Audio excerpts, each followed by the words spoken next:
మేము నాటేసి 25 రోజులు నెల అవుతుంది.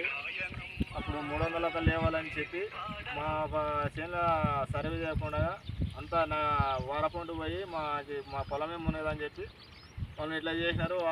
ఆయన సర్పంచ్ పొలంలో అయితేనేమో ఎంత నీళ్ళు రాని కాడ రాళ్ళు పాతుకున్నాడు. మా పొలం నీళ్ళు రావని చెప్పి నీళ్ళు వచ్చినాయి. మేము పిలుస్తుంటేనేమో ఆయన దగ్గర రావడం లేదు. అధికారులకు కూడా చెప్పినాము, అధికారులు కూడా వస్తామని, ఈ రోజు వస్తాం రేపు వస్తామని రావడం లేదు. అది మొత్తం చేను మునిగిపోయి 20 రోజులు నెల అవుతుంది.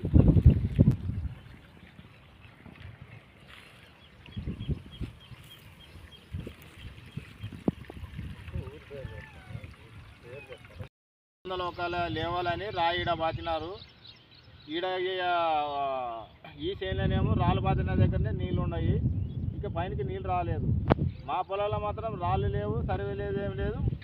కనీసం బట్టి నాటేసి నెల రోజులు అవుతుంది. నాటేసిన చేను మునిగిపోయింది. ఈయన అధికారులు చెప్తే ఈ రోజు వస్తాం రేపు వస్తాం అంటారు. ఎవరి దగ్గరికి రావడం నది పక్కలనే ఉంది. నది పక్కన ఉంటే సర్వేనే చేయలేదు. సర్వే చేసినామని చెప్తుంటే ఈరోజు వచ్చి చూస్తేనేమో మొత్తం మా చేనాల మునిగిపోయింది.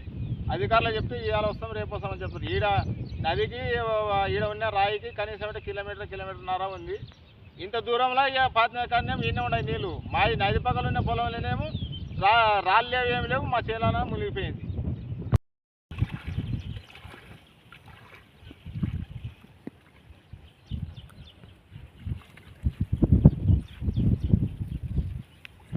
కొద్ది ముందు